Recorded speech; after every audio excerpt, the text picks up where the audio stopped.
ও সিলেটের মুসলমান যুবক,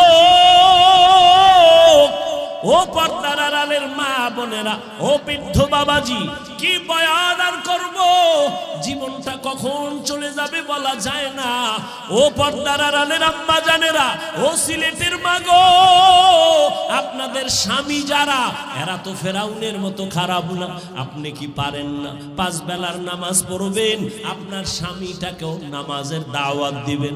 আপনি যদি নামাজ পড়িয়া আল্লাহর কাছে মুনাজাতে কান্না করতেন আর বলতেন, ও দয়ার মালিক, আরে বাবার কোল সারিয়া মায়ের মায়া ত্যাগ করিয়া স্বামীর ঘরে আসছি, একটা টাকা যেন আমার পেটে হারাম ভাবে না যায়। ও আল্লাহ, স্বামীর খেদমত করাইয়া কবরে নিও। ওই নামাজ পড়িয়া যদি দোয়া করতেন, ও মালিক, আমার স্বামীটারে নামাজি বানাও, কামাই রুজিতে বরকত দিয়া দাও।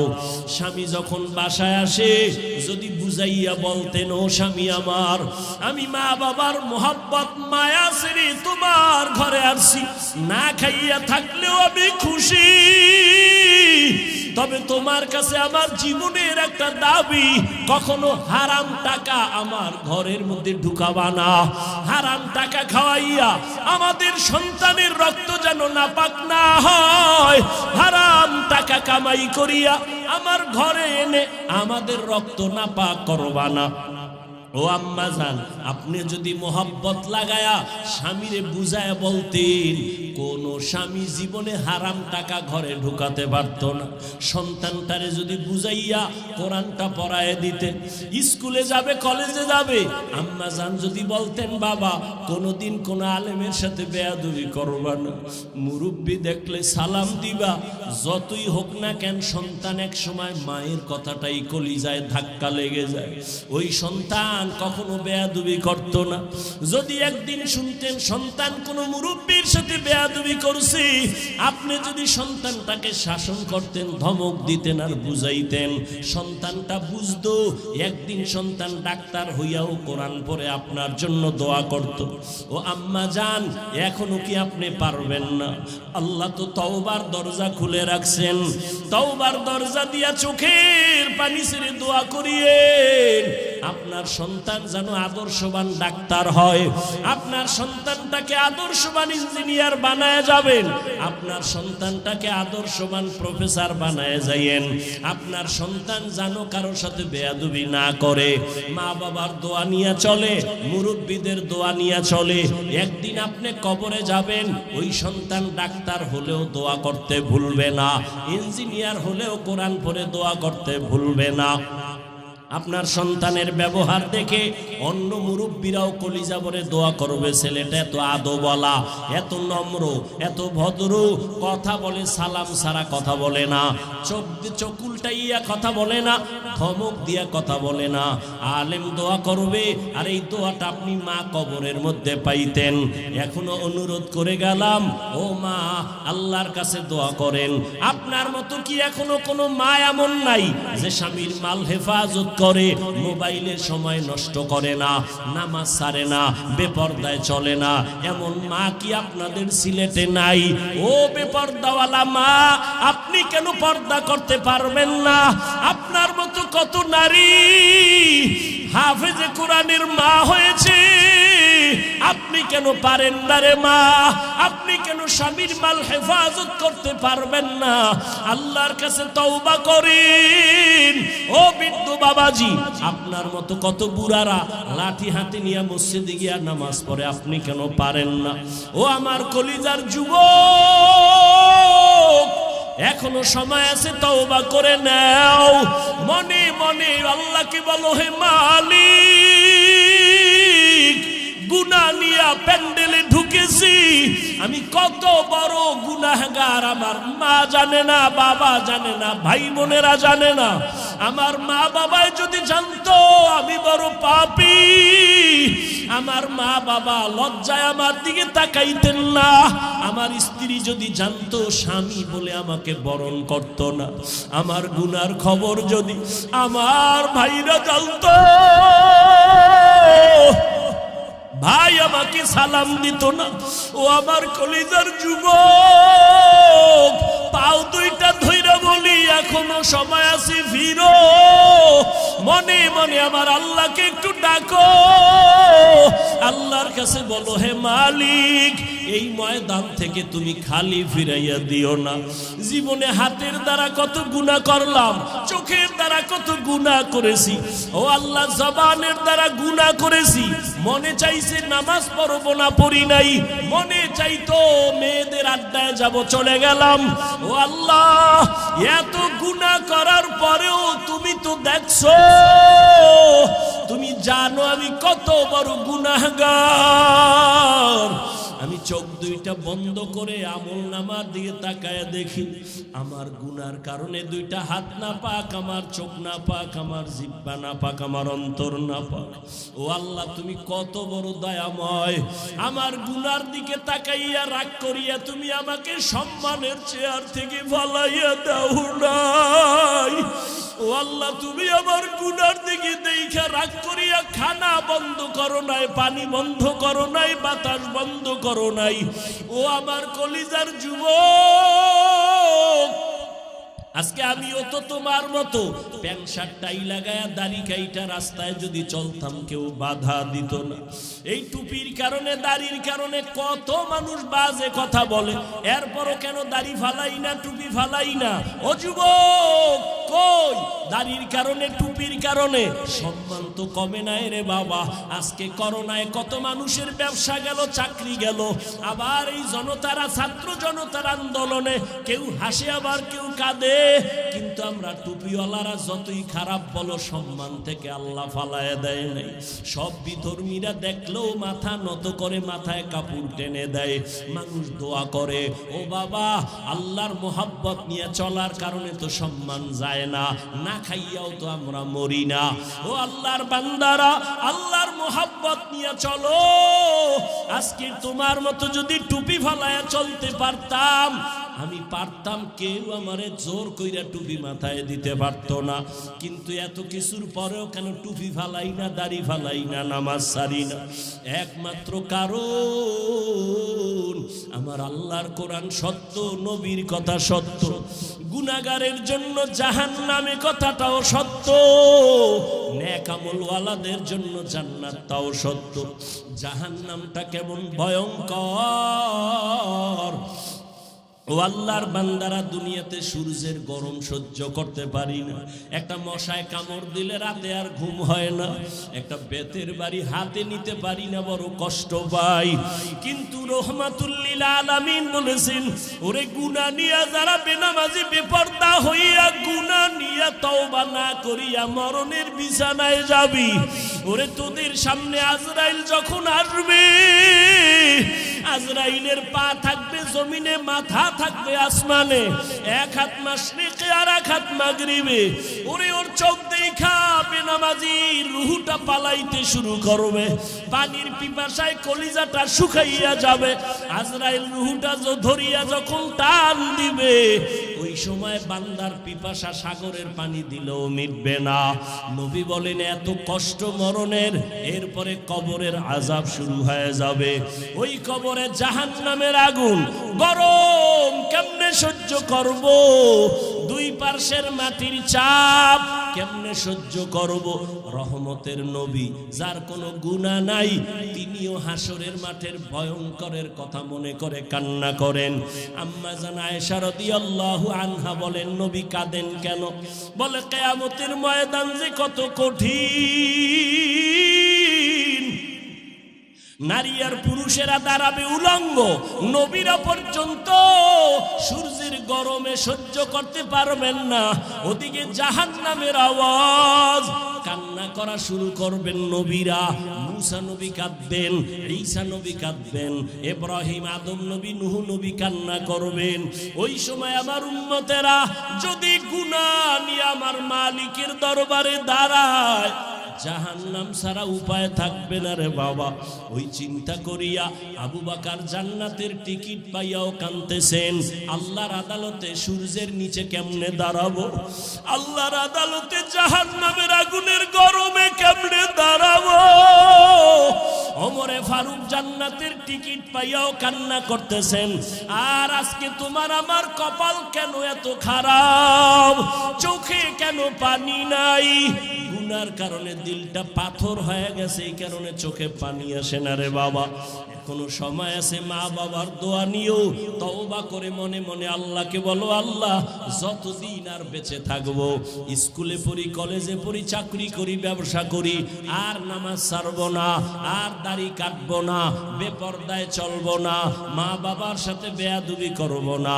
উলামায়ে কেরামের দোয়া নিয়া, শিক্ষক মুরব্বীদের দোয়া নিয়া, নবীর তরিকা মেনে চলবো, নামাজ পড়বো। ইয়া আইয়ুহাল্লাযীনা আমানুত্তাকুল্লাহা আকুলু কাওলান সাদীদা। আল্লাহ বলেন, হে মুমিন, তোমরা তাকওয়া অর্জন করো তথা আল্লাহকে ভয় করো, এবং জবানের দ্বারা যা বলো সত্য, সঠিক, শালীন ভাষায় বলো। লাভ হবে কি?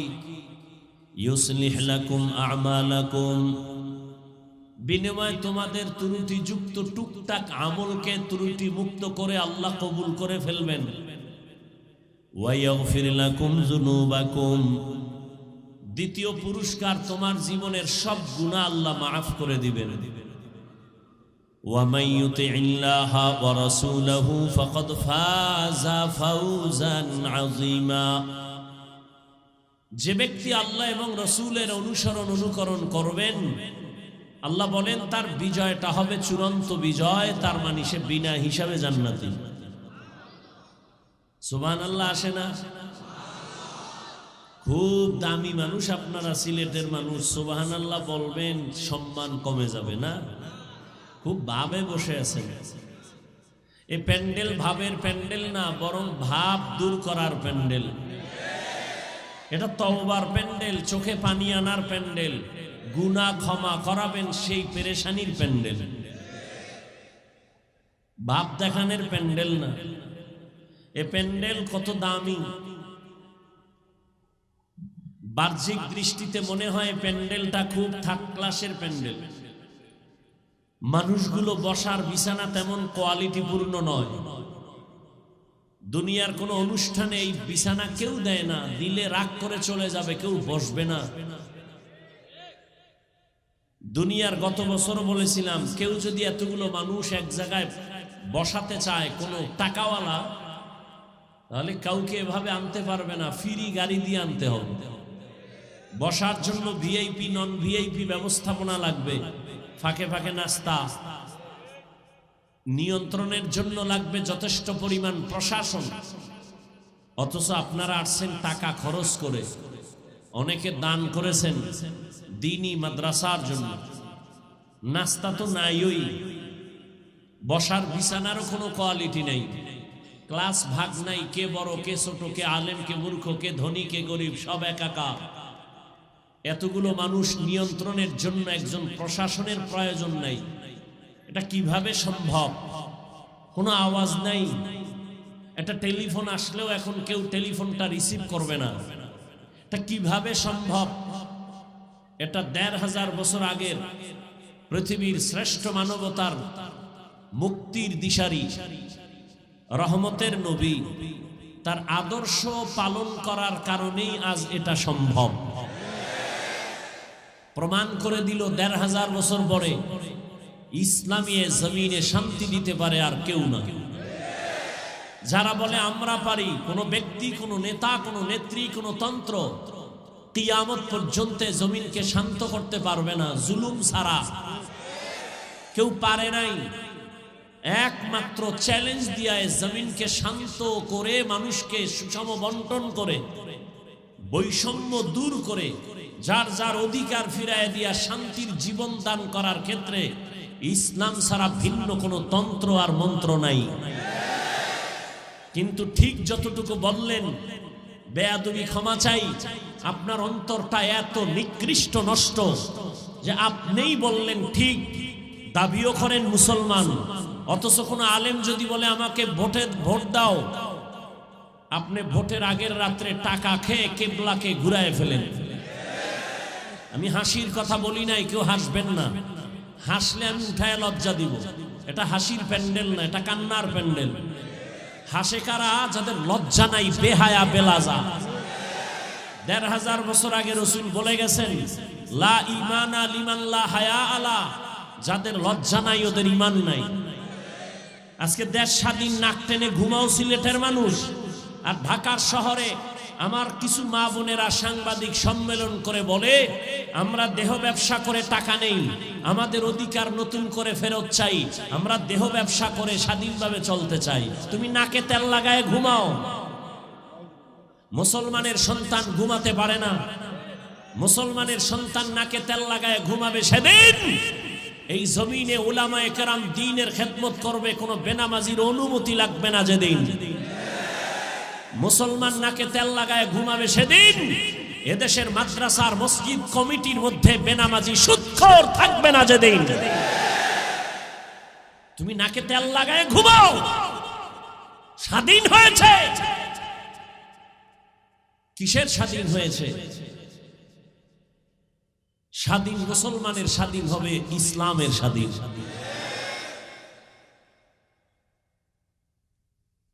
আল্লাহ সবাইকে বুঝার তৌফিক দান করেন।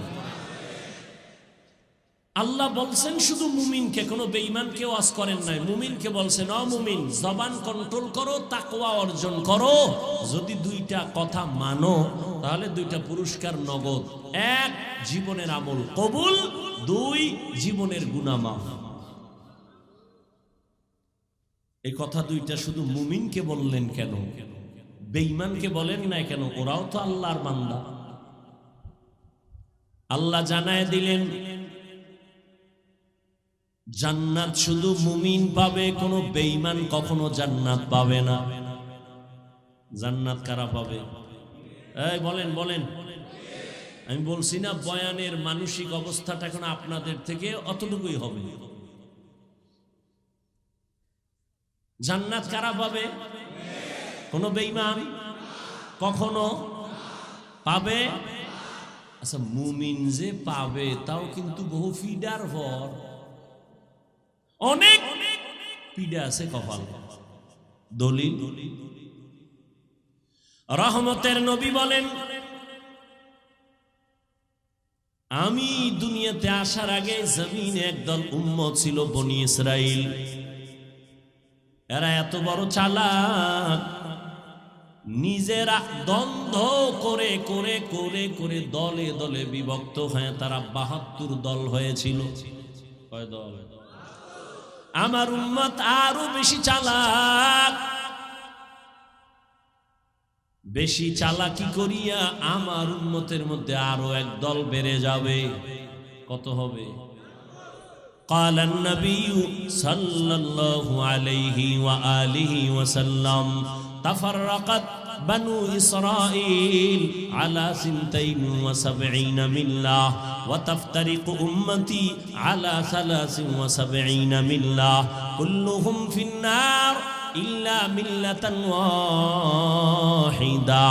পয়গম্বর বলেন, এই ৭৩ দল আমার উম্মতের মধ্যে হবে, সব জাহান্নামে যাবে, এক দল মাত্র শুধু জান্নাতে যাবে। আচ্ছা, দল হবে ৭৩, এক দল জান্নাতে গেলে থাকলো কয় দল?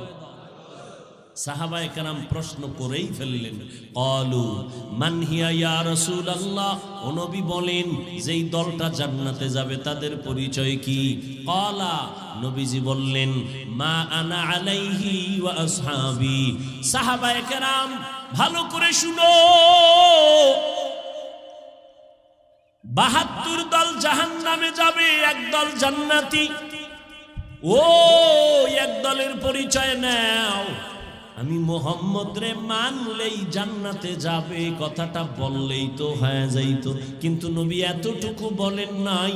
নবী বলেন, আমি মুহাম্মদ যে আদর্শের উপরে আছি, আমার কলিজার সাহাবায়ে কেরাম যে আদর্শের উপরে আছে, এই দুইটা মাপকাঠি মেরুদণ্ড ঠিক রেখে যারা দ্বীনের উপরে চলবে তারা জান্নাতি। এখান থেকে কোনো মেসেজ নিতে পারবেন? কি পাইলাম মেসেজটা? নবী যদি বলতেন আমি মুহাম্মদ রে মানলেই জান্নাতি, নবী এতটুকু বললেও হতো, কিন্তু নবী তা বলেননি। নবী বলেন, আমাকে আর আমার সাহাবায়ে কেরামকে জীবনের হেদায়েতের মাপ কাঠি বাইনা আদর্শ মেনে যারা চলবে তারা জান্নাত। এখান থেকে কি পাইলাম? বর্তমান দুনিয়ায় যারা বলে নবী মুহাম্মদ মানি, সাহাবায়ে কেরামের বিরুদ্ধে কথা বলে লেখার মাধ্যমে কথার মাধ্যমে, এরা মুসলমান মুমিন ঠিক, কিন্তু ৭২ দল জাহান্নামীদের অন্তর্ভুক্ত। আর একটা মেসেজ এই হাদিস থেকে শুনেন, জানেন আপনারা এই হাদিসটা যে ৭২ দল জাহান্নামী, এক দল জান্নাতি, কিন্তু আমার মনে হয় এই কথাটা জানেন না। ওই যে ৭২ দল জাহান্নামে যাবে এরা মনে হয় বেঈমান না। নতুন করে ভালো করে শুনেন, ৭২ দল জাহান্নামী হিন্দু না, বৌদ্ধ না, ইহুদি না, বিধর্মী কেউ না, সব হবে মুমিন মুসলমানের ভেতর থেকে। তাহলে ৭২ দল জাহান্নামী মুমিন মুসলমানের মধ্য দিয়েই হবে। আর এই মুমিনদের মধ্য থেকে এক দল মাত্র জান্নাতে যাবে। এবার বুঝেন জান্নাতটা পাইতে কত ভিড়া কপালে আছে। আল্লাহ বলেন মুমিনদের জন্য বয়ান, জবানটাকে কন্ট্রোল করি ওরে যুবক। জবানের কন্ট্রোল করার গ্যারান্টি দিলেন আমার নবী, যদি তুমি কন্ট্রোল করো আমি মুহাম্মদ তোমারে জান্নাতে না নিয়ে যাব না। হাতের কন্ট্রোল করার কথা বলেন নাই, পাকে কন্ট্রোল করো বলেন নাই, জবানের কথা বললেন কেন? এর একমাত্র কারণ, মানুষের বডির মধ্যে সব থেকে বড় দামি একটা অস্ত্র হলো জবান, ভিন্ন দিকে একটা বড় নেয়ামত। এই জবান এমন একটা বড় অস্ত্র, বেলেটের মতো চারপাশে ধার, যেদিকে মারে সেদিকেই কেটে যায়। ডানে মারে তো ডানে কাটে, বামে মারে বামে কাটে। এই জবান এমন একটা অস্ত্র, প্রতিদিন সকালবেলা আল্লাহর কাছে এই জবানের থেকে পানা চায় আমার কান, আমার চোখ, আমার হাত। নবী বলেন সকালবেলা অন্তরও পানা চায় আল্লাহ। জবান কোন কথা বলে জানি পেছ লাগায় দেয়, পানা চাই। কান বলে পানা চাই, ও আল্লাহ জবান থেকে আমি পানা চাই। হাত বলে পানা চাই। জবান এমন একটা অস্ত্র, এই জবানের কারণেই প্রমাণ হইতেছে আমি একটা মানুষ। আর আমি শুধু মানুষ না, এই জবানের কথায় প্রমাণ আমি ভালো নাকি খারাপ। জবানের কথার দ্বারা প্রকাশ হচ্ছে আমি ভালো মানুষ না খারাপ মানুষ। একই জবান, একই জিহ্বা, এই জিহ্বার একই কথায় মুহূর্তের মধ্যে ঈমানদার, মুহূর্তের মধ্যে বেঈমান। একজন বিধর্মী যদি জবানটা নাড়ায় বলে লা ইলাহা ইল্লাল্লাহ, মুহূর্তের মধ্যে তার কালেমার আন্তরিকতার কারণে সে ঈমানের খাতায় নাম, এখন সে মুমিন। আবার এই একই জিহ্বা নাড়ায় যদি বলে আমি নামাজ পছন্দ করি না, সাথে সাথে মুমিনের খাতা থেকে নামটা কেটে যাবে, বেঈমান হয়ে যাবে। নামাজ পড়ি না এটা এক কথা, নামাজ পছন্দ করি না এটা বেঈমান হওয়ার কথা। নামাজ একজনে পড়ে না সে বেঈমান না, আর একজনের নামাজ পছন্দই করে না সে বেঈমান। বুঝেননি?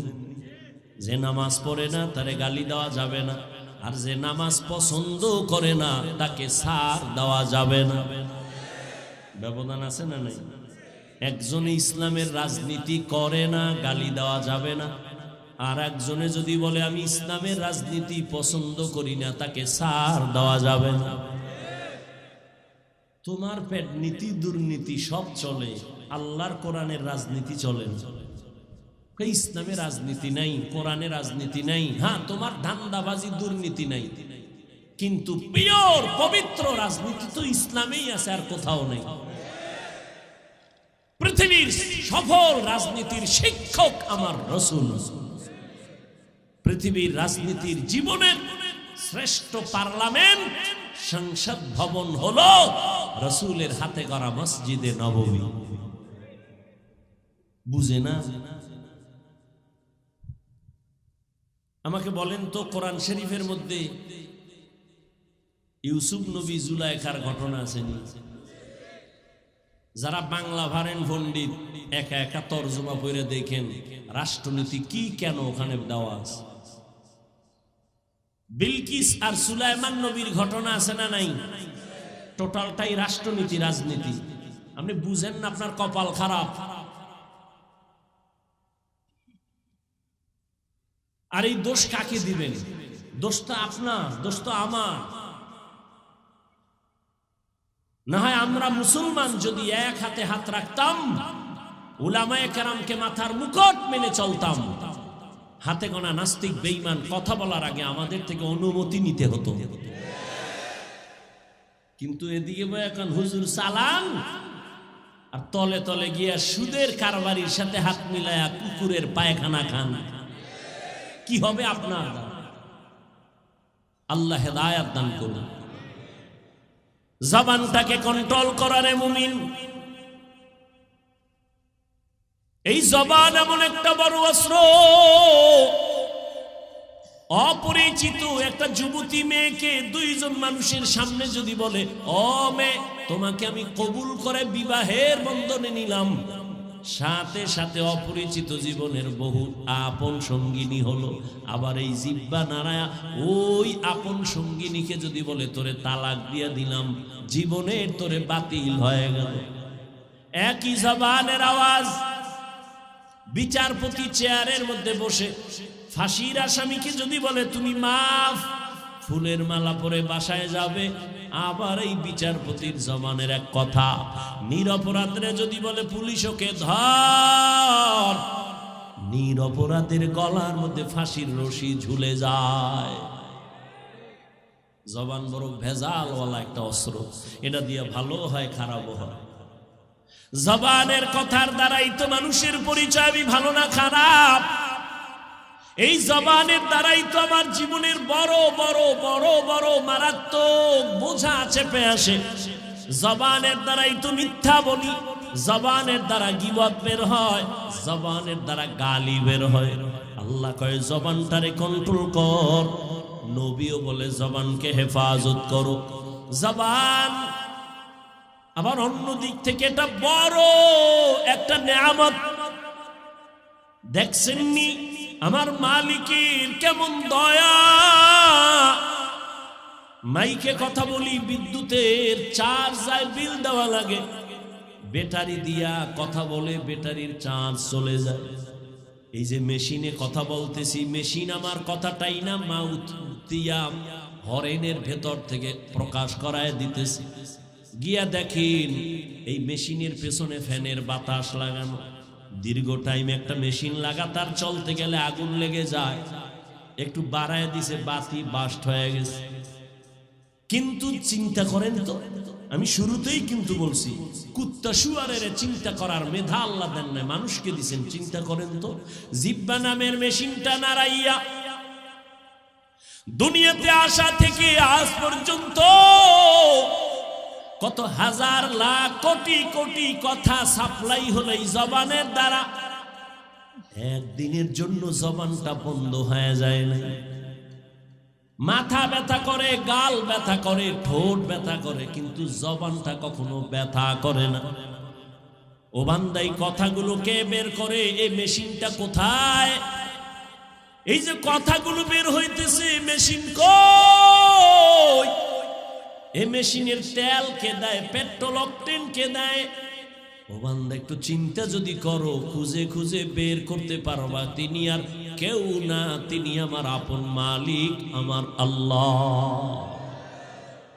তুকু যাও সুন্নতে আহমদ কুজা বা মুহাম্মদ কৈবুদ নিসবতরা কারে শয়তা মিকুনিনা মতওলি গরওলি নস্তনানত বরওলি।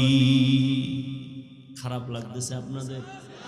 আর অল্প টাইম, উঠা বসা কইরেন না বাবা, বাসায় আগে যাইবেন। খোদায় না নিলে কিন্তু পইরা থাকবেন ফজর পর্যন্ত। আল্লাহ না নিলে যাওয়া যাবে? একজনে আগে যাইব মনে কইরা সবার আগে বের হয়ে গেছে। এবার একটা অটো বা সিএনজি নিছে, মোনাজাত দিয়ে একদল বেরোইছে, আল্লাহর মোহাব্বত নিয়ে বাড়ি যায়। যাইয়ে দেখে আধা ঘন্টা আগে যে বেরোইছিল সে রাস্তার মাঝে বয়ে রয়েছে, চাক্কা নাই। এমন জায়গায় আটকায় গেছে, কোনো হসপিটালও নাই এই চাক্কা ঠিক করা। দেখে বাসায় গেছি গা, এই বেচারা এই কুয়াশার ভিতরে কষ্ট পেয়ে পেয়ে অন্য লোকদের যারা শেষে গেল তাদের আরো 1 ঘন্টা পরে বাসায় গেছে। মাওলায় না নিলে সম্ভব না। এত এত তাড়াহুড়া কেন করেন? অকানাল ইনসানু আজুলা, মানুষ তাড়াহুড়া প্রিয়, খুব তড়িৎ, ধৈর্য নাই। আর বাসায় গিয়ে কি ঘুমাবেন? আমি তো বিশ্বাস করি বাঙালি জাতি রাতের বেলা ঘুমায় না, সকাল বেলা ঘুমায় সারা রাত। কষ্ট আর দুঃখ নিয়ে বলি বাবা, সারাটা রাত মোবাইল হাতে নিয়ে কবিরা গুনাহ করো, কবিরা গুনাহ করো, কবিরা গুনাহ করে কাটাচ্ছ। একটু লজ্জা তোমার নাই? আয়নার সামনে দাঁড়ায় দেখ, তোর চেহারার মধ্যে কোনো উজ্জ্বলতা নাই, কোনো নূর নাই, কোনো আলো নাই। আল্লাহ না করুন সিলেটের যুবক, মাত্র তোমার বয়স 25 থেকে 30। আল্লাহ না করুন বুঝাবার জন্য বলি, যদি আজ তুমি মরে যাও, একটু চিন্তা কইরা দেখো তুমি মরে গেলে তোমার আব্বা আম্মা কিভাবে তোমার স্মরণ করবে। আমি বলি তোমার অন্তরের সাথে মিলায় দেখো, ঠিক আছে নি? তোমার আব্বা আম্মা যদিও কান্না করবে, সন্তান নাই, কিন্তু মনে মনে খুশি, কারণ সন্তানের চরিত্র এত খারাপ, এই সন্তানের কারণে সমাজে আমি মুখ দেখাইতে পারি না।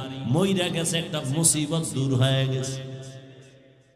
অযুবক, জিদ আছে না, শরীরে রাগ নাই, একটু জিদ করো তো, যে আমি এত খারাপ, যে আমি মইরা গেলে আব্বা আম্মা খুশি হবে, আমার চরিত্র এত খারাপ। তোমার শিক্ষক দোয়া করবে না, কারণ তুমি যেই পরিমাণ বেয়াদবিমূলক আচরণ করেছো, মইরা গেলে শিক্ষক খুশি হয়ে যাবে, কারণ একটা বেয়াদব চলে গেছে, সমাজ শান্তি পাবে। তাহলে এই 30-25 বছরে কামাই করলা, সবার বড় দোয়া, দোয়া নিতে পারলা না রে যুবক। আমি তোমাকে হুজুর বানাবার জন্য সিলেটে আসি নাই, একবারও বলি নাই তুমি তসবিহ নাও, পাগড়ি পরো, হুজুর হও, স্কুল কলেজ বন্ধ করে মাদ্রাসায় যাও, না। বরং আমি তোমাকে সাহস দিয়া দোয়া করি, তুমি স্কুলে পড়ো, কলেজে পড়ো, আলহামদুলিল্লাহ। তুমি একজন ডাক্তার হও, ইঞ্জিনিয়ার হও, প্রফেসর হও, একজন ব্যবসায়ী হও, একজন চাকরিজীবী হও, তবে আমার একটা মাত্র দাবি, ও যুবক, তুমি বেয়াদব হইও না। তোমার ব্যবহারে কোনোদিন যেন মা বাবা কষ্ট না পায়, তোমার আচরণে কখনো যেন তোমার শিক্ষক মনে কষ্ট না পায়, তোমার ব্যবহারে যেন কখনো আলেম কষ্ট না পায়। তোমার জীবনে ডাক্তার হইয়াও যদি সফলতার চেয়ার চাও, দোয়া লাগবে, দোয়া, দোয়া, দোয়া। আমি এখানে স্টেজে বইসাই কিন্তু বলছি, এলেমের হেডম দিয়া বয়ান করা যায় না। বড় বড় বড় বড় বড় বড় আমার 14 পুরুষের পড়াইতে পারবে এমন আলেমে জমিনে আছে, মাইক দিলে বলে আমি কথা বলতে পারি না।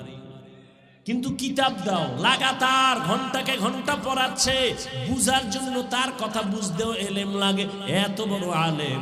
এই জন্য বলছি শুরুতেই, এলেমের বাহাদুরিতে বয়ান করা যায় না, আমলের বাহাদুরিতে বয়ান করা যায় না। আল্লাহ দয়া করলেই সম্ভব, বান্দা যত হাজার বাহাদুরি করবে কোনোদিন সম্ভব না। সফলতার জীবন যদি চাও, ডাক্তার হইয়াও যদি শান্তির জীবন চাও, দোয়া নাও। দোয়া ছাড়া সফলতার জীবন আসবে না। দোয়া ছাড়া যদি ডাক্তার হও, ডাক্তার হবি ঠিক, কিন্তু তাসলিমার মতো জুতার বাড়ি খাবি। দোয়া না নিয়া বেয়াদবি করে যদি তুই একজন প্রফেসর হও, হ্যাঁ সিলেটের যুবক, প্রফেসর হতে পারবি, সম্মান পাবি না, প্রফেসর আহমদ শরীফের মতো মানুষের বড়দোয়াই পাবি। আর দোয়া নিয়া যদি ডাক্তার হও, কবি নজরুলের ইতিহাস পড়ো, গর্ব করো, তুইও মইরা গেলে ডাক্তার হিসাবে সুনামের ইতিহাস লেখা হবে। তবে সেই সফলতার জন্য দোয়া ছাড়া সম্ভব না। আর তোমার আমার জীবনে সফলতার মূল চাবি হলো মা বাবার দোয়া। তোমার আমার জীবনের সফলতার দ্বিতীয় চাবি হলো শিক্ষকের দোয়া। কারণ আমি হাফিজুর রহমান রে আব্বা আম্মা কলিজা দিয়া কান্না কইরা দোয়া করছেন ঠিক, কিন্তু আপনাদের সামনে বয়ান করা আমার আব্বা আম্মা শিখান নাই। আমার উস্তাদ আমারে হাতে ধরে ধরে কথা বলা শিখাইছি।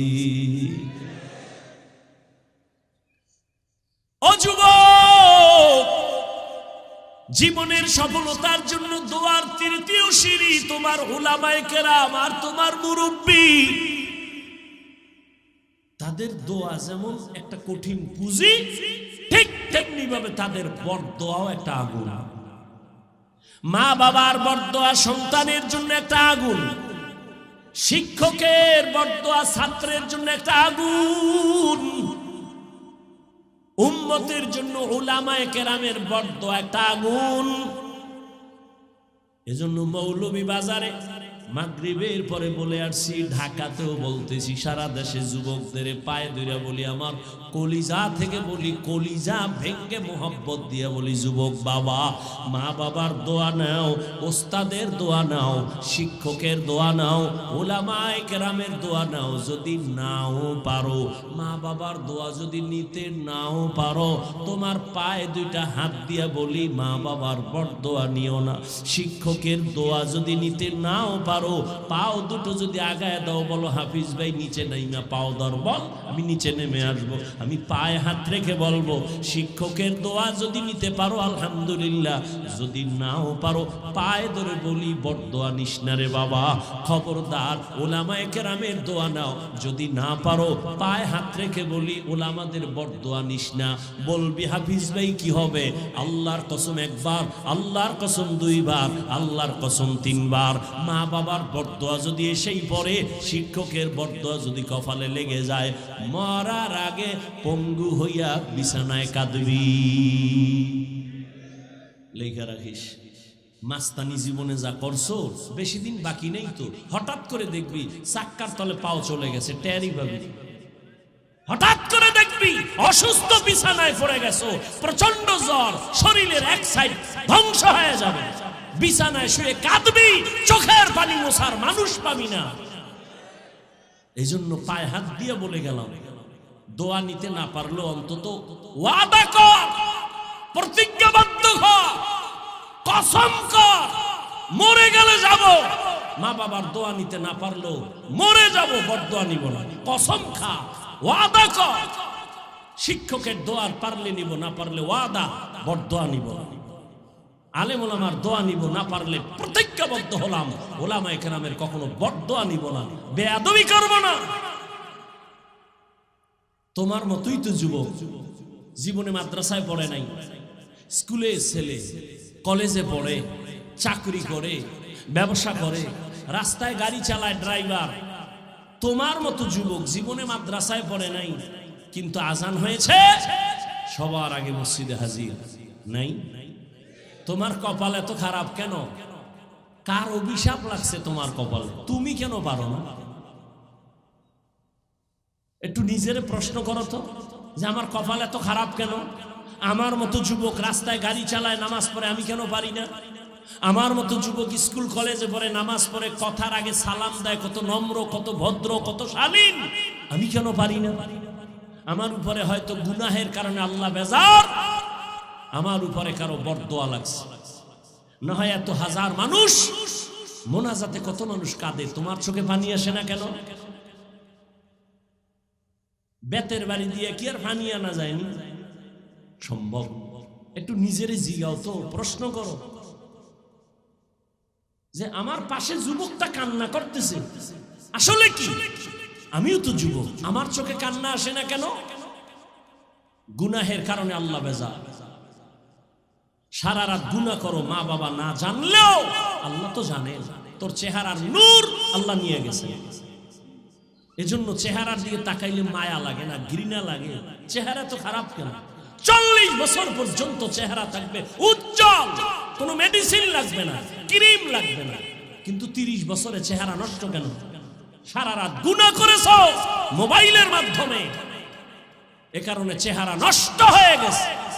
আল্লাহ চেহারার নূরকে বিলুপ্ত করে দিয়েছে। এটা একটা জীবন হলো। মাস্তানি করো রাস্তায় ঘাটে, আলেমদের সাথে, মুরব্বীদের সাথে। এক যুবক রিকশায় যাইতেছে, ভাড়া কত? রিকশা চালক এক বুড়া সাদা দাড়িওয়ালা। ভাড়া কত? তো ভাড়া 10 টাকা, 5 টাকা বেশি চাইছে ওর হিসাবে। যুবক বলে 5 টাকা দিব না। মুরব্বী কয় বাবা দেও, তুমি না দিলে আমি খামু কি? যুবক চট করে হাতটা উঠায় বুড়ার গায়ে একটা থাপ্পড় মেরে দিয়েছে। ঢাকার ঘটনা, ঢাকার একটা থাপ্পড় মেরেছে বুড়া সাদা দাড়িওয়ালা বুড়ার গালে। 5 কদম যাওয়া মাত্রই হঠাৎ করে পড়ে গিয়া পাওটা ভেঙে গেছে। বেয়াদবি সব জায়গায় চলে না। বহু চালাক আর মাস্তান রাস্তায় পাগলের মতো ল্যাংটা হয়ে ঘুরে। একটা কথা বানায় বলি না, হিসাব করে চলিস। হাফিজুর রহমান এলেমের জোরে চলে না। কেউ যদি বলে হাফিজ ভাই তোমাকে আল্লাহ এত সম্মান কেন দিছেন? সব থেকে আমার বড় পুঁজি আমার সাহস। মা বাবার দোয়া, উস্তাদের দোয়া তো আছেই, সব থেকে একটা বড় পুঁজি কারোর সাথে বেয়াদবি করি নেই।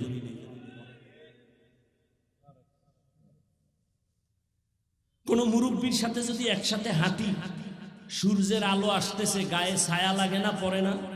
শরীরের ছায়া পড়ে না মাটিতে? তো আমি মুরব্বীর সাথে হাঁটি, ছায়া পড়তেছে, আমি নজর দিয়ে এতটুকু খেয়াল করি ছায়ার মধ্যে গিয়া যেন মুরব্বীর আমার পাও না লাগে।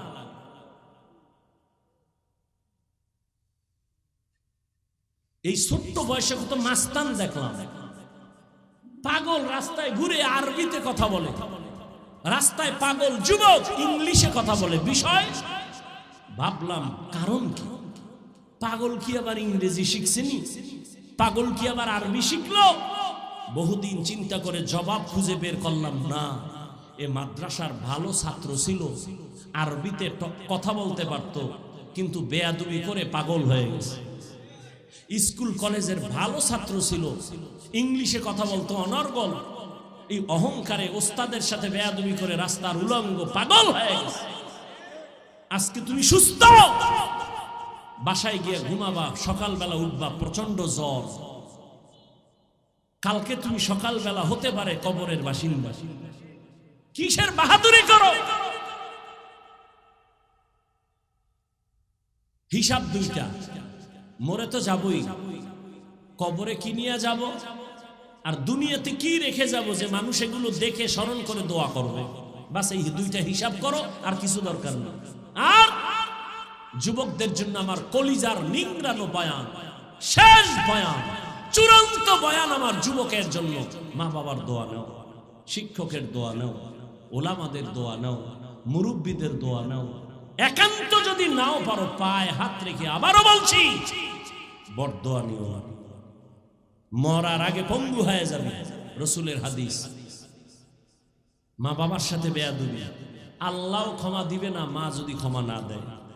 শিক্ষকের সাথে বেয়াদবি আল্লাহ ক্ষমা দিবেন না যদি শিক্ষক ক্ষমা না দেন, কারণ এটা বান্দার হক। বান্দা আগে ক্ষমা দিতে হবে, তারপরে আল্লাহ দিবেন। বান্দার হক আল্লাহ ক্ষমা দিবেন না। তুমি আজীবন বয়ান শুনলে কি লাভ হবে যদি মা বাবার সাথে বেয়াদবি করো? কিসের সবে কদর, সবে বারাত? তুমি বাইতুল্লাহ গেলেও তোমার ক্ষমা নাই, শুধু বেয়াদবির ফলাফল। অপেক্ষায় থাকো মরার আগে তোমার কপাল পুড়ে যাও। আল্লাহ আমার কলিজার প্রত্যেকটা যুবককে হেদায়েতের দৌলত দান করুন। যুবক বাবারা রাগ করলা কেন? রাগ করবা? তোমার কি আর কোনো আপন বন্ধু আছে? আমি তো ঢাকাতে কসম খেয়ে চ্যালেঞ্জ দিয়েছি, যুবক তোমার দুনিয়াতে কোনো বন্ধু নাই, সব স্বার্থপর ধান্দাবাজ। তোমার জীবনের একমাত্র নিরেট নিঃস্বার্থ বন্ধু হলো উলামায়ে আহলে হক। আর কেউ তোমার আপন না। দেখো না আমগো কি পরিমাণ গালি দাও, ফেসবুকে বিরুদ্ধে লেখো, জানি শুনি, এরপর দেখা হইলে হাসি মুখে আগে সালাম দেই। এখন এক যুবক একটা ফেসবুকে লেখা দিছে হাফিজ সাহেবের মধ্যে অহংকার কেন, কয়েকজনে হাত বাড়াইছে স্টেজে উঠার সময় সালাম লয় না, মাইরে দিছে। আমি বললাম এই যুবক, 1000 মানুষ সিরিয়ালে দাঁড়ানো, সবার সাথে হাত মিলাইলে আমার বয়ানে আসতে স্টেজে বসতে কি পরিমাণ বিঘ্নিত হবে, কি পরিমাণ উচ্ছৃঙ্খলতা হবে, আমি কেন হাত মিলাবো সেখানে? আমি যে বয়ান কইরা সারা বাংলাদেশে হাজার হাজার মানুষের সামনে চেঁচামেচি করে কুত্তার মতো পাগলের মতো অসুস্থ, এরপর যে মোনাজাতের পরে হাত মিলাই হাজার হাজার মানুষের সাথে, এই ভালোটা চোখে পড়ে না? আর কিছু আছে মুসাফাহা হাত মিলায়, শুধুমাত্র হাত মিলানোটা ফ্যাশন, একটা ছবি তোলার জন্য। আল্লাহর কসম, যারা ছবি উঠানোর জন্য হাত মিলায়, গুনাহ গুনাহ গুনাহ। এজন্য আমি যদি দেখতে পাই যে ছবি তুলবে, আমি ওর সাথে হাত বাড়াইলো আস্তে হাতটা সরায় নেই, কারণ আমি গুনার সহযোগী হতে চাই না। আপনাদের কি বলবো, আমগো লেবাস আলাদের কেমনে ফিরাই, পাগল হয়ে গেছে ছবি ছবি ছবি ছবি। আল্লাহর কসম, সরকারের কোনো প্রয়োজন ব্যতীত, মদিনার অর্ডার ব্যতীত এমনি ছবি তোলা কবিরা গুনাহ, হারাম। পাগল হয়ে যায় ছবি তোলার জন্য, প্রকাশ্য কবিরা গুনাহ করতেছে, কোনো প্রয়োজন নাই। কে বলবে এই কথা? এমন একটা সময় আসছে, সত্য কথা মানুষ মিথ্যার উপরে চলতে চলতে এত কঠিন, সত্যটাকে বললে বলে এটা মিথ্যা। ওই যে মিথ্যার উপরে রেডি হয়ে গেছে। বয়ানে ঢুকলাম, সিলেট না সারা বাংলাদেশে মার্কেট, দোকান, বেলুন, বাড়ি যাইব, জিগাইব অজের থেকে কি লইছো, কই যে বেলুন, মাওলার কাছে কবুল হয়ে গেছে বেলুন, নিমক হারাম। ওয়াজের থেকে ছবি নিয়ে যায়, মাছের ছবি, আরো কত কিছু। আচ্ছা ভাই, এটা তো একটা বিভাগীয় শহর, আপনারা কি কেনাকাটা করতে আসছেন? আচ্ছা, দূরের থেকে যারা আসছে একটু চা নাস্তার প্রয়োজন, সেজন্য 2-1টা চায়ের দোকান গিয়া চা পান করবে। অন্য দোকান কেন, যেখানে বেপর্দা আম্মাজানেরা আসবে? এটা কবিরা গুনাহ নয়? এই গুনার দায়ভার কে নিবে? এখানে বেহেশতের বাগান, ওখানে জাহান্নামের বাগান। এখানে বসলেই গুনাহ মাফ, ওখানে তাজা তাজা কবিরা গুনাহ, কবিরা গুনাহ, কবিরা গুনাহ। হাসতে হাসতে গুনাহ করে, কোনো টেনশনও নাই। যুবকেরাও ঘুরতেছে, যুবতীরাও ঘুরতেছে, মনে হয় বছরের আজকের দিনটা ছিল তার সেই ওয়াদা করা দিন, সাক্ষাতের দিন। আল্লাহ হেদায়েত দান করুন। জবানকে কন্ট্রোল করি, কেমনে করব? তাকওয়ার মেডিসিন লাগাও। তাকওয়া পাবো কই? তাকওয়া পাওয়ার একমাত্র ঠিকানা, লিকুল্লি শাইইন মা'দিনুন ওয়া মা'দিনুত তাকওয়া কুলুবুল আরিফিন।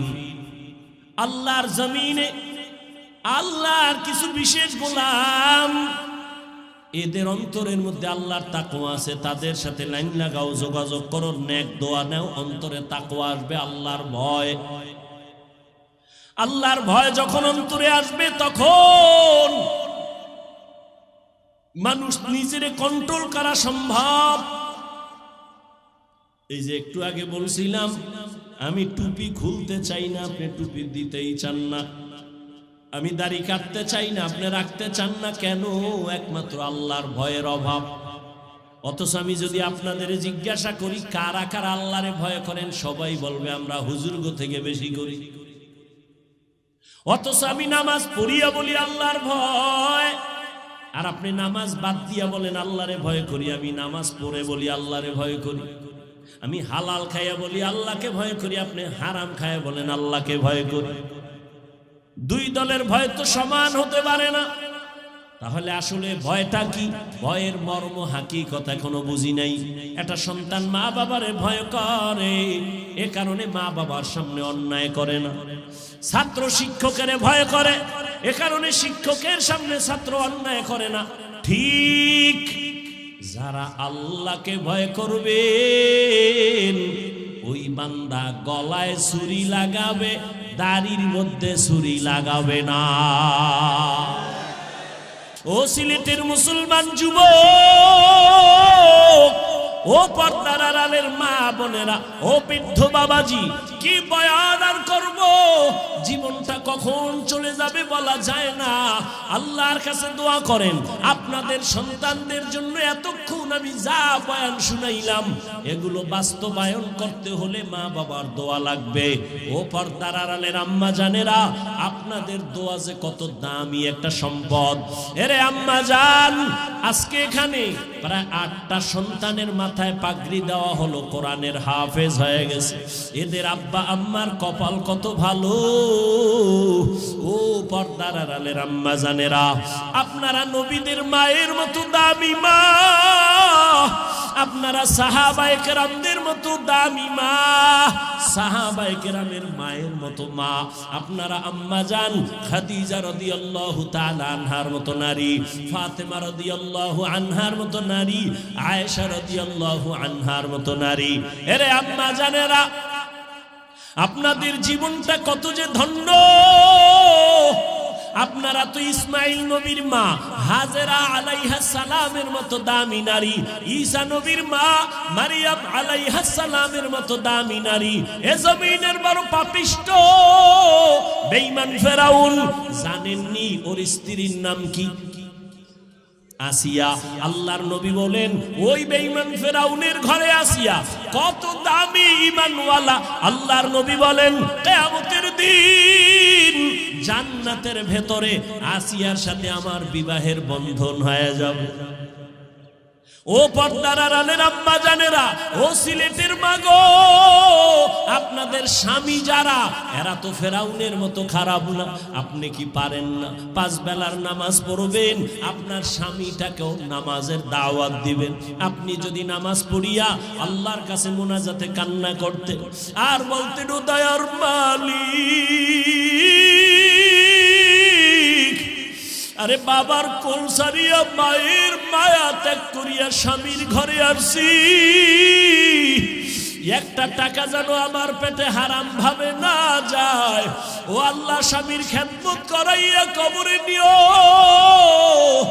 ওই নামাজ পড়িয়া যদি দোয়া করতেন ও মালিক আমার স্বামীটারে নামাজি বানাও, কামাই রুজিতে বরকত দিয়া দাও। স্বামী যখন বাসায় আসে যদি বুঝাইয়া বলতেন ও স্বামী আমার, আমি মা বাবার মোহাব্বত মায়া ছেড়ে তোমার ঘরে আসছি, না খাইয়া থাকলেও আমি খুশি, তবে তোমার কাছে আমার জীবনের একটা দাবি, কখনো হারাম টাকা আমার ঘরের মধ্যে ঢুকাবা না। হারাম টাকা খাওয়াইয়া আমাদের সন্তানের রক্ত যেন নাপাক না হয়।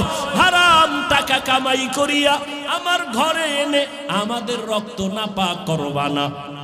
ও আম্মা জান, আপনি যদি মোহাব্বত লাগায়া স্বামীরে বুঝায়া বলতেন, কোন স্বামী জীবনে হারাম টাকা ঘরে ঢুকাতে পারত না। সন্তানটারে যদি বুঝাইয়া কোরআনটা পড়ায় দিতেন, স্কুলে যাবে কলেজে যাবে, আম্মা জান যদি বলতেন বাবা কোনোদিন কোন আলেমের সাথে বেয়াদবি করবা না, মুরব্বি দেখলে সালাম দিবা, যতই হোক না কেন সন্তান এক সময় মায়ের কথাটাই কলিজায় ধাক্কা লেগে যায়। ওই সন্তান কখনো বেয়াদবি করত না। যদি একদিন শুনতেন সন্তান কোন মুরব্বির সাথে বেয়াদবি করছে, আপনি যদি সন্তানটাকে শাসন করতেন, ধমক দিতেন আর বুঝাইতেন, সন্তানটা বুঝতো। একদিন সন্তান ডাক্তার হইয়াও কোরআন পড়ে আপনার জন্য দোয়া করত। ও আম্মা জান, এখনো কি আপনি পারবেন না? আল্লাহ তো তওবার দরজা খুলে রাখছেন, তওবার দরজা দিয়া চোখের পানি ছেড়ে দোয়া করিয়েন আপনার সন্তান যেন আদর্শবান ডাক্তার হয়, আপনার সন্তানটাকে আদর্শবান ইঞ্জিনিয়ার বানায় যাবেন, আপনার সন্তানটাকে আদর্শবান প্রফেসর বানায় যাইয়েন, আপনার সন্তান যেন কারোর সাথে বেয়াদবি না করে, মা বাবার দোয়া নিয়ে চলে, মুরব্বীদের দোয়া নিয়ে চলে। একদিন আপনি কবরে যাবেন, ওই সন্তান ডাক্তার হলেও দোয়া করতে ভুলবে না, ইঞ্জিনিয়ার হলেও কোরআন পড়ে দোয়া করতে ভুলবে না। আপনার সন্তানের ব্যবহার দেখে অন্য মুরব্বীরাও কলিজা ভরে দোয়া করবে, ছেলেটা এত আদবওয়ালা, এত নম্র, এত ভদ্র, কথা বলে সালাম সারা কথা বলে না, চোখ উল্টাইয়া কথা বলে না, ধমক দিয়া কথা বলে না। আলেম দোয়া করবে, আর এই দোয়াটা আপনি মা কবরের মধ্যে পাইতেন। এখনো অনুরোধ করে গেলাম, ও মা আল্লাহর কাছে দোয়া করেন। আপনার মতো কি এখনো কোনো মা এমন নাই যে স্বামীর মাল হেফাজত করে, মোবাইলের সময় নষ্ট করে না, নামাজ ছাড়ে না, বেপরদায় চলে না? এমন মা কি আপনাদের সিলেটে নাই? ও বেপরদাওয়ালা মা, আপনি কেন পর্দা করতে পারবেন না? আপনার মতো কত নারী হাফেজে কোরআনের মা হয়েছে, আপনি কেন পারেন না রে মা? আপনি কেন স্বামীর মাল হেফাজত করতে পারবেন না? আল্লাহর কাছে তওবা করেন। ও বৃদ্ধ বাবাজি, আপনার মতো কত বুড়ারা লাঠি হাতে নিয়ে মসজিদে গিয়া নামাজ পড়ে, আপনি কেন পারেন না? ও আমার কলিজার যুবক, এখনো সময় আছে, তওবা করে নাও। মনে মনে আল্লাহকে বলো, হে মালিক, গুনাহ নিয়া প্যান্ডেলে ঢুকেছি, আমি কত বড় গুনাহগার। আমার মা জানে না, বাবা জানে না, ভাই বোনেরা জানে না। আমার মা বাবাই যদি জানতো আমি বড় পাপী, আমার মা বাবা লজ্জায় আমার দিকে তাকাইতেন না। আমার স্ত্রী যদি জানতো, স্বামী বলে আমাকে বরণ করতো না। আমার গুনার খবর যদি আমার ভাইরা জানতো, ভাই আমাকে সালাম দিত না। ও আমার কলিজার যুবক, পাও দুইটা ধইরা বলি, এখনো সময় আছে, ফিরো। মনে মনে আমার আল্লাহকে একটু ডাকো, আল্লাহর কাছে বলো, হে মালিক, এই ময়দান থেকে তুমি খালি ফিরাইয়া দিও না। জীবনে হাতের দ্বারা কত গুনাহ করলাম, চোখের দ্বারা কত গুনাহ করেছি, ও আল্লাহ জবানের দ্বারা গুনাহ করেছি। মনে চাইছে নামাজ পড়বো না, পড়ি নাই। মনে চাইতো মেয়েদের আড্ডায় যাব, চলে গেলাম। ও আল্লাহ, এত গুনাহ করার পরেও তুমি তো দেখছো, তুমি জানো আমি কত বড় গুনাহগার। আমি চোখ দুইটা বন্ধ করে আমলনামার দিকে তাকায় দেখি, আমার গুনার কারণে দুইটা হাত না পাক, আমার চোখ না পাক, আমার জিহ্বা না পাক, আমার অন্তর না পাক। ও আল্লাহ, তুমি কত বড় দয়াময়। আমার গুনার দিকে তাকাইয়া রাগ করিয়া তুমি আমাকে সম্মানের চেয়ার থেকে ফালাইয়া দাও নাই। ও আল্লাহ, তুমি আমার গুনার দিকে দেখা রাগ করিয়া খানা বন্ধ করো নাই, পানি বন্ধ করো নাই, বাতাস বন্ধ করো নাই। ও আমার কলিজার যুবক, আজকে আমিও তো তোমার মতো প্যান্ট শার্ট টাই লাগায়া দাড়ি কাইটা রাস্তায় যদি চলতাম, কেউ বাধা দিত না। এই টুপির কারণে, দাড়ির কারণে কত মানুষ বাজে কথা বলে, এরপরও কেন দাড়ি ফালাই না, টুপি ফালাই না? ও যুবক, কই দাড়ির কারণে, টুপির কারণে সম্মান তো কমে নাই রে বাবা। আজকে করোনায় কত মানুষের ব্যবসা গেল, চাকরি গেল। আবার এই জনতারা, ছাত্র জনতার আন্দোলনে কেউ হাসে, আবার কেউ কাঁদে। কিন্তু আমরা টুপিওয়ালারা যতই খারাপ বলো, সম্মান থেকে আল্লাহ ফালায় দেয় নাই। সব বিধর্মীরা দেখলেও মাথা নত করে, মাথায় কাপড় টেনে দেয়। মানুষ দোয়া করে, ও বাবা, আল্লাহর মোহাব্বত নিয়ে চলার কারণে তো সম্মান যায় না, না খাইয়াও তো আমরা মরি না। ও আল্লাহর বান্দারা, আল্লাহর মোহাব্বত নিয়ে চলো। আজকে তোমার মতো যদি টুপি ফালায়া চলতে পারতাম, আমি পারতাম, কেউ আমারে জোর কইরা টুপি মাথায় দিতে পারতো না। কিন্তু এত কিছুর পরেও কেন টুপি ফালাই না, দাড়ি ফালাই না, নামাজ ছাড়ি না? একমাত্র কারণ আমার আল্লাহর কোরআন সত্য, নবীর কথা সত্য, গুনাহগারের জন্য জাহান্নামে কথাটাও সত্য, নেক আমলওয়ালাদের জন্য জান্নাতটাও সত্য। জাহান্নামটা কেমন ভয়ঙ্কর, ও আল্লাহর বান্দারা, দুনিয়াতে সূর্যের গরম সহ্য করতে পারি না। একটা মশায় কামড় দিলে রাতে আর ঘুম হয় না। একটা বেতের বাড়ি হাতে নিতে পারি না, বড় কষ্ট পাই।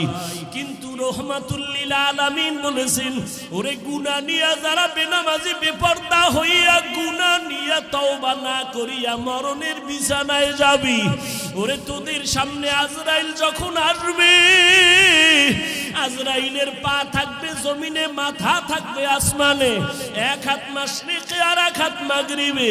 ওরে ওর চোখ দেখা বেনামাজির রুহটা পালাইতে শুরু করবে, পানির পিপাসায় কলিজাটা শুকাইয়া যাবে। আজরাইল রুহটা ধরিয়া যখন টান দিবে, ওই সময় বান্দার পিপাসা সাগরের পানি দিলেও মিটবে না। নবী বলেন এত কষ্ট মরণের, এরপরে কবরের আযাব শুরু হয়ে যাবে। ওই কবরে জাহান্নামের আগুন গরম কেমনে সহ্য করব, দুই পার্শ্বের মাটির চাপ কেমনে সহ্য করব। রহমতের নবী, যার কোনো গুনাহ নাই, তিনিও হাসরের মাঠের ভয়ঙ্করের কথা মনে করে কান্না করেন। আম্মা জান আয়েশা রাদিয়াল্লাহু আনহা বলেন, নবী কাঁদেন কেন? বলে কিয়ামতের ময়দান যে কত কঠিন, নারী আর পুরুষেরা দাঁড়াবে উলঙ্গ, নবীরা পর্যন্ত সূর্যের গরমে সহ্য করতে পারবেন না। ওদিকে জাহান্নামের আওয়াজ, কান্না করা শুরু করবেন নবীরা। মুসা নবী কাঁদবেন, ঈসা নবী কাঁদবেন, ইব্রাহিম, আদম নবী, নূহ নবী কান্না করবেন। ওই সময় আমার উম্মতেরা যদি গুনাহ নিয়ে আমার মালিকের দরবারে দাঁড়ায়, জাহান্নাম ছাড়া উপায় থাকবে না রে বাবা। ওই চিন্তা করিয়া আবু বকর জান্নাতের টিকিট পাইয়াও কাঁদতেছেন, আল্লাহর আদালতে সূর্যের নিচে কেমনে দাঁড়াবো, আল্লাহর আদালতে জাহান্নামের আগুনের গরমে কেমনে দাঁড়াবো। ওমরে ফারুক জান্নাতের টিকিট পাইয়াও কান্না করতেছেন। আর আজকে তোমার আমার কপাল কেন এত খারাপ, চোখে কেন পানি নাই? গুনার কারণে দিলটা পাথর হয়ে গেছে, এই কারণে চোখে পানি আসে না রে বাবা। এখনো সময় আছে, মা বাবার দোয়া নিও, তওবা করে মনে মনে আল্লাহকে বলো, আল্লাহ যতদিন আর বেঁচে থাকবো, স্কুলে পড়ি, কলেজে পড়ি, চাকরি করি, ব্যবসা করি, আর নামাজ ছাড়বো না, আর দাড়ি কাটবো না, বেপরদায় চলবো না, মা বাবার সাথে বেয়াদবি করবো না। উলামায়ে কেরামের দোয়া নিয়া, শিক্ষক মুরব্বীদের দোয়া নিয়া, নবীর তরিকা মেনে চলবো, নামাজ পড়বো। তওবা করার মতো যদি কপাল থাকে, অন্তর তৈরি হয়। মুনাফিকি যদি অন্তরে না থাকে, যাদের তওবার নিয়ত আছে খাঁটিভাবে, দুটো হাত আমার আল্লাহকে দেখায়া দাও। আয় আল্লাহ, হাতগুলো কবুল করে নেন, তওবা কবুল করে নেন। আয় আল্লাহ, তওবার উপরে মরণ পর্যন্ত চলার মতো আমাদের তৌফিক দান করেন, আমিন। আলহামদুলিল্লাহি রাব্বিল আলামিন, ওয়াসসালাতু ওয়াসসালামু আলা সাইয়্যিদিল আমবিয়া ওয়াল মুরসালিন ওয়া আলা আলিহি ওয়া আসহাবিহি আজমাইন।